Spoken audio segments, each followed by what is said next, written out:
بسم اللہ الرحمن الرحیم۔ السلام علیکم ورحمۃ اللہ وبرکاتہ۔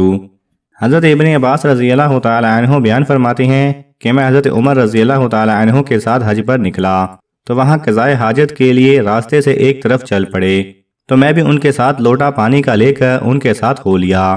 جب وہ قضائے حاجت سے فارغ ہو کر آئے تو میں نے ان پر پانی ڈالا تو انہوں نے وضو کیا۔ اس دوران میں نے عرض کیا، اے امیر المومنین، رسول اللہ صلی اللہ علیہ وسلم کی ازواج مطہرات میں وہ کون سی دو عورتیں تھیں جن کے متعلق اعلیٰ کریم نے فرمایا، اگر تم دونوں اللہ کے سامنے توبہ کر لو تو بہت بہتر ہوگا، یقیناً تمہارے دل بگڑ پڑے ہیں۔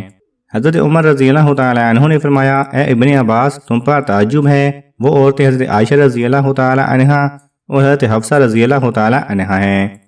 پھر حضرت عمر رضی اللہ تعالی عنہ واقعہ بیان کرنے لگے کہ میں اور بنو امیہ بن زید کا ایک انصاری جو کہ میرا ہمسایہ تھا، ہر دوسرے دن ہم نے باری مقرر کر رکھی تھی کہ ایک دن وہ نبی کریم صلی اللہ علیہ وسلم کے پاس جایا کرتا تھا۔ جب میں جاتا تو پورے دن کی باتیں اس کو آ کر سنایا کرتا تھا، اور جب وہ جاتا تو وہ بھی تمام باتیں آ کر مجھے بتایا کرتا تھا۔ ہمارے قریشی لوگ عورتوں پر غالب تھے، یعنی مردوں کا عورتوں پر کنٹرول ہوتا تھا، لیکن جب ہم انصار کے پاس ہجرت کر کے آئے تو دیکھا کہ ان کی عورتیں مردوں پر غالب تھیں۔ ہماری عورتیں بھی ان کی دیکھا دیکھی میں مردوں کے سامنے بولنے لگیں۔ ایک دن میں نے اپنی بیوی کو ڈانٹا تو اس نے میری کسی بات کا جواب دے دیا تو اس کا جواب دینا مجھے ناگوار گزرا، تو اس نے کہا، اے عمر، میرا جواب دینا آپ کو کیوں ناگوار گزرا؟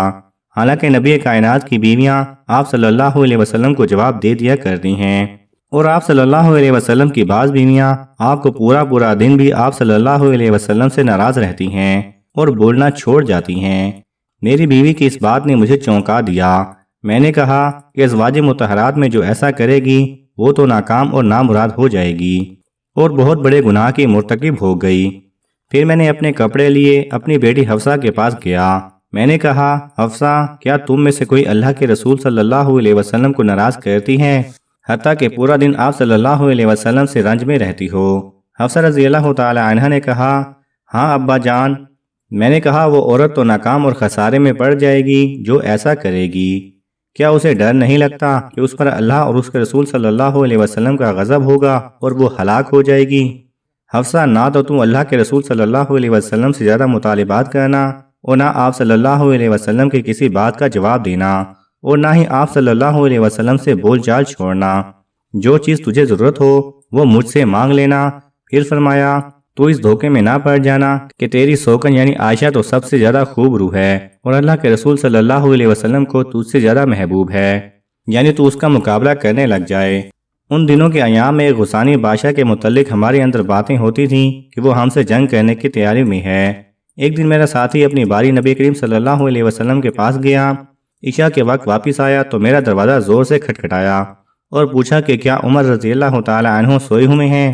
میں یہ صورتحال دیکھ کر گھبرا کر باہر نکلا تو اس نے کہا، اے عمر، بڑا واقعہ رونما ہو گیا ہے۔ میں نے کہا، کیا ہوا؟ غسانی حملہ آور ہو گئے ہیں؟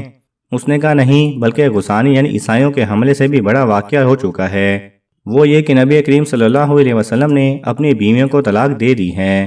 میں نے کہا، حفصہ ناکام ہو گئی اور خسارے میں پڑ گئی، مجھے پہلے ہی یہی خطرہ تھا کہ ایسا معاملہ ہو جائے گا۔ میں نے اپنے کپڑے پہنے اور صبح کی نماز میں نبی رحمت صلی اللہ علیہ وسلم کے ساتھ آ کر پڑھی۔ آپ صلی اللہ علیہ وسلم صبح کی نماز پڑھ کر اپنے کمرے میں چلے گئے اور اکیلے جا کر بیٹھ گئے۔ میں حفصہ کے پاس گیا تو اسے روتا ہوا پایا۔ میں نے پوچھا، کیوں رو رہی ہو؟ کیا میں تمہیں ڈرایا اور سمجھایا نہیں کرتا تھا کہ اللہ کے نبی صلی اللہ علیہ وسلم کو پریشان نہ کیا کرو؟ کیا اللہ کے رسول صلی اللہ علیہ وسلم نے تمہیں طلاق دے دی ہے؟ حفصہ رضی اللہ تعالی عنہ نے کہا، مجھے علم نہیں ہے۔ آپ صلی اللہ علیہ وسلم کمرے میں موجود ہیں، ان سے صورتحال کا پتہ لگ سکتا ہے۔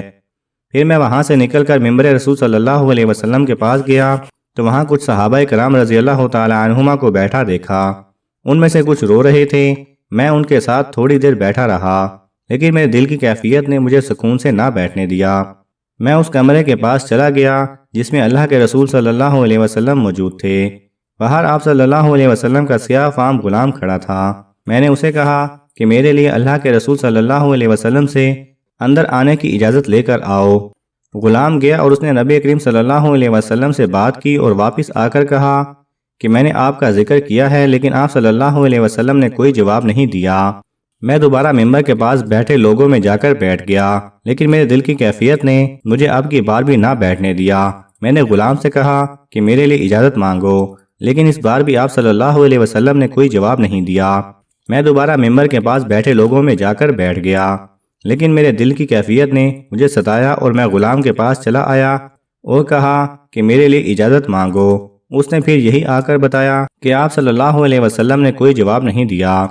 میں وہاں سے واپس پلٹا تو غلام نے مجھے آواز لگائی کہ آپ کو نبی مکرم صلی اللہ علیہ وسلم نے اندر آنے کی اجازت دے دی ہے۔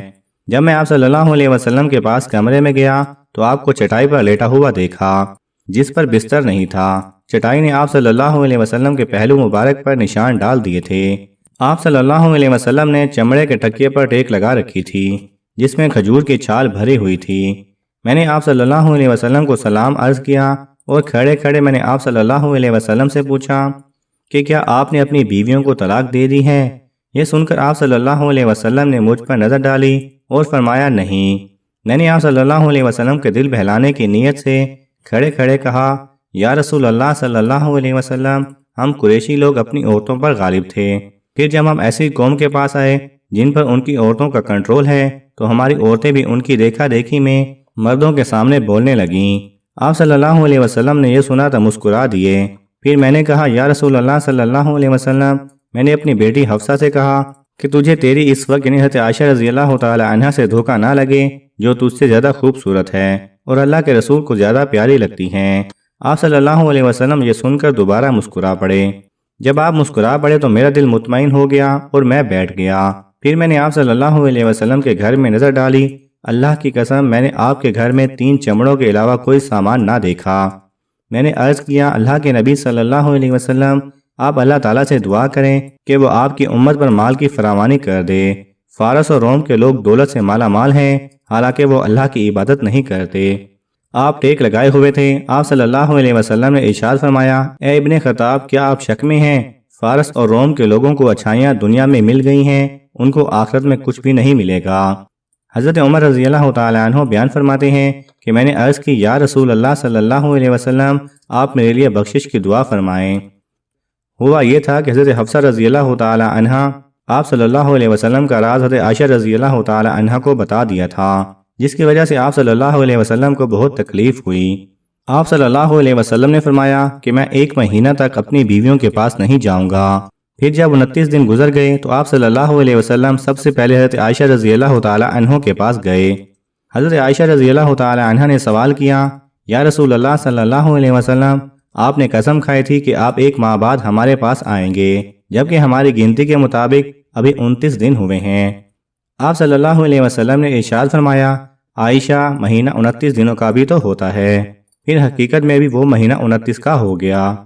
حضرت عائشہ رضی اللہ تعالی عنہ بیان فرماتی ہیں کہ تب یہ آیت مبارکہ نازل ہوئی کہ اس آیت میں نبی کریم صلی اللہ علیہ وسلم کی بیویوں کو اختیار دیا گیا کہ اگر نبی صلی اللہ علیہ وسلم کے پاس رہنا چاہیں تو رہ جائیں اور اگر طلاق دینا چاہیں تو طلاق لے لیں۔ نبی رحمت صلی اللہ علیہ وسلم اس آیت کے نازل ہونے کے بعد سب سے پہلے میرے ہاں تشریف لائے اور فرمایا میں تیرے سامنے ایک بات رکھتا ہوں، اس کا فیصلہ کرنے میں جلد بازی سے کام نہ لینا، بلکہ اس معاملے میں پہلے اپنے والدین سے مشورہ کر لینا۔ حضرت عائشہ رضی اللہ تعالی عنہ فرماتی ہیں آپ صلی اللہ علیہ وسلم کو علم تھا کہ میرے والدین مجھے آپ سے طلاق لینے کا مشورہ ہرگز نہیں دیں گے۔ پھر آپ صلی اللہ علیہ وسلم نے یہ آیت تلاوت فرمائی اے پیغمبر، اپنی بیویوں سے کہہ دو کہ اگر تم دنیا کی زندگی اور اس کی زینت و آرائش کے طلبگار ہو تو آؤ میں تمہیں کچھ مال دوں اور اچھی طرح سے رخصت کر دوں۔ اگر تم اللہ اور اس کے پیغمبر اور عاقبت کے گھر یعنی جنت کے طلبگار ہو تو تم میں سے جو چاہے نیکوکاری کرنے والی ہیں، ان کے لیے اللہ نے اجر عظیم تیار کر رکھا ہے۔ حضرت عائشہ رضی اللہ تعالی عنہ فرماتی ہیں کہ جب آپ صلی اللہ علیہ وسلم نے یہ تلاوت کر لی تو میں نے کہا میں اللہ اور اس کے رسول صلی اللہ علیہ وسلم اور آخرت کو چاہتی ہوں۔ اس کے بعد آپ صلی اللہ علیہ وسلم نے اپنی دوسری بیوی کو بھی اپنے پاس رہنے یا طلاق لینے کا اختیار دیا تو انہوں نے بھی وہی جواب دیا جو کہ میں نے دیا تھا۔